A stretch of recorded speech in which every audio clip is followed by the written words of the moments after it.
he who finds a wife finds a good thing. But what about he who's lost a good woman?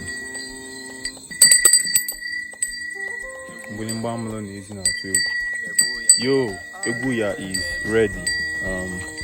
And I didn't have a date, but I'll be at them Dewey Jackson's Lolo, Catherine, Oriz. I'll be at her event.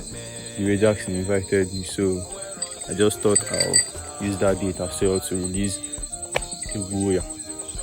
It's not a song that I hope to be playing personally myself, because the energy is something I'm past, but I hope it serves people, because it served me in my own time.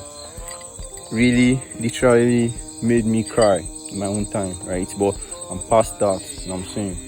Yeah, I write in phases, so I'm past that phase, you know what I'm saying? Yeah, so